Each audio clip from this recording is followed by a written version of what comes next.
যতদিন গাছে কাঁচা আম থাকে টুকটাক কত কিছু রেসিপি আমরা বানিয়ে থাকি। তবে কখনো কি কাঁচা আমের চপ বানিয়েছেন? এই ধরেন আলু, মোচা, সয়াবিন কত কিছু চপ আমরা খাই। তবে কাঁচা আমের চপ যদি কখনো বাড়িতে বানিয়ে না থাকেন, একবার অবশ্যই আমার এই রেসিপিটা ফলো করে বানিয়ে দেখুন। সত্যি অন্যান্য চপের তুলনায় খেতে অনেক ভালো। এছাড়াও যারা নিরামিষ খেতে চান তাদের জন্য কিন্তু একটা পারফেক্ট চপের রেসিপি। হেসেল লাভার চ্যানেলে আপনাদের সবাইকে স্বাগত। আমি এই কাঁচা আমের চপ বানানোর জন্য একটা মিডিয়াম সাইজের হিমসাগর আম নিয়েছি। আমের খোসাটা ছাড়িয়ে ধুয়ে নেব, তারপর একটা গ্রেটার নিয়েছি।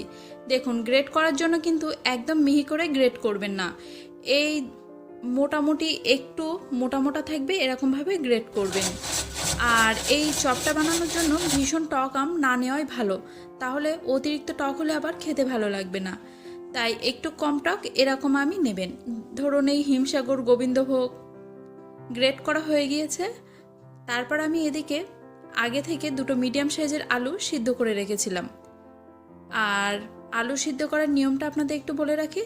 যখন আলু সিদ্ধ করবেন তখন সিদ্ধ করা হয়ে গেলে সেই গরম পানি থেকে সাথে সাথেই তুলে নেবেন, তুলে খোলা জায়গায় রাখবেন। অ্যাকচুয়ালি পানিতে যদি বেশিক্ষণ রাখেন তাহলে কিন্তু আলুটা পানি পানি হয়ে যাবে, আর তার জন্য চপটা একদমই ভালো হবে না। এবারে এটাকে ম্যাশ করে নিলাম। খেয়াল রাখবেন যেন কোনো গুটি ভাব না থাকে। আর যে গ্রেট করা আম রেখেছিলাম সেটা আলুর সাথে ভালোভাবে মিশিয়ে নেব। চাইলে আমটা রান্নার সময় দেওয়া যায়, তবে আলু আমটা একসাথে হাত দিয়ে আগে মিশিয়ে নেবেন, এটাও অনেকটাই ভালো হয়, কোনো সমস্যা নেই। আর আবারও আপনাদের বলে রাখি, আমটা যখন গ্রেট করবেন একটু মোটা মোটা রাখবেন, তাহলে কি হবে, আমের ফ্লেভারটা বজিয়ে থাকবে আর বেশি প্যাচপ্যাচেও হবে না। এদিকে আমি একটা প্যানের মধ্যে দিয়ে দিচ্ছি কিছু গোটা মশলা। মৌরি, ধনে আর জিরে হাফ চা চামচ করে নিয়েছি।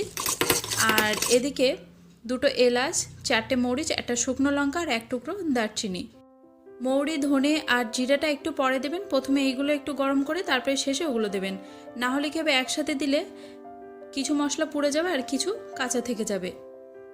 একটু রোস্ট করে নামিয়ে নিলাম। তারপরে এদিকে একটা কড়াইতে 4 টেবিল চামচ সর্ষের তেল দিলাম। রান্নাটার ক্ষেত্রে একটু তেলের পরিমাণ বেশি রাখবেন। আর 2 টেবিল চামচ দিয়ে দিলাম চীনাবাদাম। বাদামটাকে নাড়াচাড়া করবেন 3-4 মিনিট মিডিয়াম আছে। ভালোভাবে রোস্ট হয়ে গেলে তেল থেকে তুলে নিন। আর এই রান্নাটার ক্ষেত্রে কিন্তু কোনো গুঁড়ো মশলা ব্যবহার করার চেয়ে যদি বাড়িতে এভাবে গোটা মশলা বানিয়ে নেওয়া হয় তাহলে কিন্তু তার টেস্টটা অনেকটাই ভালো হয়। তাই আপনারা চেষ্টা করেন এভাবে গোটা মশলা বানিয়ে নেওয়ার জন্য। এবার একই তেলের মধ্যে অল্প চা চামচ 5 ফোড়ন দিলাম, একটু নাড়াচাড়া করে 1 টেবিল চামচ আদা বাটা। আমি যেহেতু অন্যান্য কোনো কাঁচা মশলা ব্যবহার করছি না, তাই আদার পরিমাণটা অবশ্যই একটু বেশি রাখার চেষ্টা করবেন। অল্প চা চামচ হলুদের গুঁড়ো আর অল্প চা চামচ লঙ্কার গুঁড়ো আর হাফ চা চামচ নুন দিলাম। এবার আমি এর মধ্যে দিয়ে দিচ্ছি আলু আর আমের মিশ্রণটা।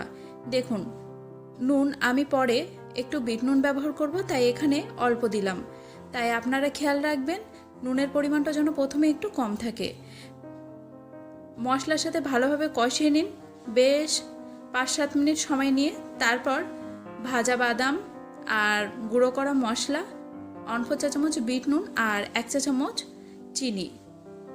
যেহেতু টক, আর টক জিনিসে যদি একটু বিট নুন ব্যবহার করা হয় তাহলে কিন্তু টেস্টটা অনেকটা ভালো হয়।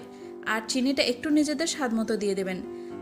10-15 মিনিট রান্না করে নেবেন। যখন দেখবেন এরকম আঠালো হয়ে এসেছে তখন নামিয়ে নেবেন। এবারে এটা যতক্ষণে ঠান্ডা হোক ততক্ষণে ব্যাটারটা আপনাদেরকে বানিয়ে দেখাই। তার জন্য একটা বোলের মধ্যে হাফ কাপ নিলাম বেসন, 1 টেবিল চামচ কর্নফ্লাওয়ার আর অল্প চা চামচ নুন, হাফ চা চামচ পোস্ত, অল্প চা চামচ লঙ্কা আর অল্প চা চামচ গরম মশলার গুঁড়ো। অল্প অল্প পানি দিয়ে এটাকে ভালোভাবে মিশিয়ে নেব। একসাথে কিন্তু অনেকটা পানি দেবেন না, তাহলে ব্যাটারটা মাখানো ভালো হয় না।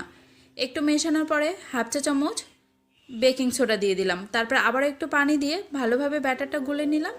এরকম নাও পাতলা নাও ঘন একটা ব্যাটার বানিয়ে নেবেন। এবার এদিকে আলুর তরকারিটা ছোট ছোট গোল করে নিলাম। ছোট ঠিক না, ওই মিডিয়াম মতো করে নেবেন। যে মাপে আমি এখানে তরকারিটা বানিয়েছি তাতে আমার 8টা চপ হয়েছিল। এবারে কম বেশি আপনারা নিজেদের পরিমাণ মতো নিয়ে নিতে পারেন। এখানে বলে রাখি, বেসমের ব্যাটারটা কিন্তু খুব বেশিক্ষণ গুলে রাখার প্রয়োজন নেই। ঠিক চপটা একটু বানানোর আগেই ব্যাটারটা গুলে নেবেন।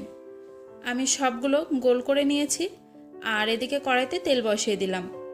এখানে একটা মজার ব্যাপার শেয়ার করি। যখন আমি ভিডিওটা করছিলাম তখন বাইরে ঝড় উঠেছিল আর কারেন্টও ছিল না। আর যেখানে আমি ভিডিও করি সেখানে এখন ইনভার্টারের লাইনটাও চালু করা হয়নি, যার কারণে লাইটের সমস্যা হচ্ছিল। আর আমি ফোনে ফ্ল্যাশ জ্বালিয়ে ভিডিওটা সম্পূর্ণ করেছি। তাই আপনাদের কাছে অনুরোধ করব একটু মানিয়ে নেবেন। সবগুলো আলুকে আমি হাত দিয়ে চ্যাপটা করে নিয়েছি। আপনাদের যেভাবে সুবিধা হয় সেভাবে শেপ দিয়ে নিয়ে নিতে পারেন। তেলটা খুব ভালোভাবে গরম হলে 1 চা চামচ তেল তুলে আমি বেসনের ব্যাটারে দিয়ে দিলাম আর ভালোভাবে ফেটিয়ে নেব। অ্যাকচুয়ালি যদি গরম তেল দেওয়া হয় তাহলে ভালোভাবে মুচমুচে হয় চপটা। আর বেসনের ব্যাটারে আমি আর 1 টেবিল চামচ বেসন পরে যোগ করেছিলাম, কারণ ব্যাটারটা আমার আগে অনেকটাই পাতলা হয়ে গিয়েছিল। এই চপটা বানানোর জন্য কিন্তু বেসনের ব্যাটারটা খুব বেশি পাতলা করবেন না, ওই একটু ঘনর থেকে সামান্য পাতলা, যেমনটা আমি দেখালাম খেয়াল করে দেখুন। আর এদিকে তেলটা ভালোভাবে গরম হলে গ্যাসের আঁচ মিডিয়াম দিয়ে এক এক করে চপগুলো ছেড়ে দেব। মোটামুটি 5-7 মিনিট সময় নিয়ে ভেজে নেব। যখন দেখবেন ভালোভাবে ব্রাউন কালার হয়ে এসেছে তেল ঝেড়ে তুলে নেবেন। খুব বেশি জোর আছে যদি চপগুলো ভাজা হয় তাহলে কিন্তু মুচমুচে হবে না। একইভাবে আমি সবগুলো বানিয়ে নিলাম। ব্যাস ফাইনালি তৈরি হয়ে গেল আমার এই টক মিষ্টি আমের চপ। খেতে কিন্তু খুবই ভালো, তাই একবার হলেও আপনারা এই কাঁচা আম থাকতে থাকতে ট্রাই করে দেখুন। আর কেউ যদি কখনো বাড়িতে বানিয়ে থাকেন সেটাও কিন্তু আমাকে জানাতে ভুলবেন না। ভালো লাগলে চ্যানেলটি অবশ্যই সাবস্ক্রাইব করবেন, পেজটিকে ফলো করে দেবেন। দেখা হবে পরবর্তী নতুন কোনো ভিডিও নিয়ে। কাসুন্দি দিয়ে এটা পরিবেশন করুন, খেতে কিন্তু খুব ভালো লাগবে।